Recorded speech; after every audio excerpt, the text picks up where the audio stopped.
एक गांव में एक गरीब बुढ़िया रहती थी। उसके पति का देहांत कई साल पहले हो चुका था। उसका एक बेटा और बहू थे। समय बीतने के साथ बेटा बहू बदल गए। वे बुढ़िया को बोझ समझने लगे। एक दिन उन्होंने क्रोध में आकर उसे घर से निकाल दिया। बुढ़िया अपनी पुरानी लाठी लेकर रोती हुई घर से निकल पड़ी। न कोई ठिकाना, न कोई सहारा। चलते चलते वो जंगल में पहुंच गई। थकी हारी वो एक बड़े पेड़ के नीचे बैठ गई और फूट फूट कर रोने लगी। वो भगवान शिव की बहुत बड़ी भक्त थी।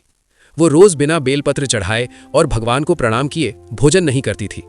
लेकिन आज उसके पास न कोई शिवलिंग था, न कोई मंदिर, न ही बेलपत्र। वो बहुत दुखी हुई। फिर उसने सोचा, अगर सच्ची श्रद्धा हो तो भगवान हर जगह होते हैं। उसने वहीं पास की मिट्टी से अपने हाथों से एक छोटा सा शिवलिंग बनाया। पेड़ से गिरे पत्तों में से बेलपत्र जैसे पत्ते चुनकर उसने उन्हें श्रद्धा से चढ़ाया। जैसे ही उसने सच्चे मन से पूजा की, अचानक वहां तेज प्रकाश फैल गया। चारों ओर दिव्य उजाला छा गया। हवा थम सी गई और वातावरण पवित्र हो उठा। सबसे पहले श्री गणपति जी प्रकट हुए। उनके मुख पर मधुर मुस्कान थी और चारों ओर आशीर्वाद का आभा मंडल चमक रहा था। फिर स्वयं भगवान शंकर वहां अवतरित हुए। जटाओं से गंगा प्रवाहित हो रही थी। मस्तक पर चंद्रमा शोभायमान था और उनके स्वर में अपार करुणा थी।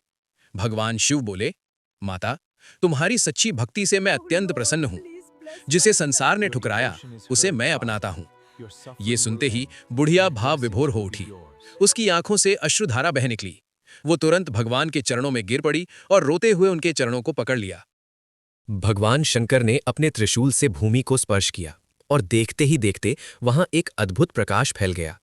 क्षण भर में उसी स्थान पर एक सुंदर भव्य घर खड़ा हो गया। चारों ओर दिव्य आभा छा गई, मानो स्वर्ग स्वयं धरती पर उतर आया हो।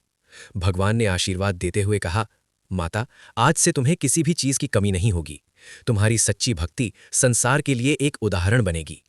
यह सुनकर बुढ़िया की आंखों से कृतज्ञता के आंसू बहने लगे। कुछ समय बाद उसका बेटा और बहू भी अपनी गलती समझ गए। वे लज्जित होकर उसके पास आए और हाथ जोड़कर क्षमा मांगने लगे। बुढ़िया ने उन्हें प्रेम से देखा और बिना किसी क्रोध के उन्हें माफ कर दिया। वातावरण में शांति थी, भक्ति थी और करुणा का संदेश गूंज रहा था।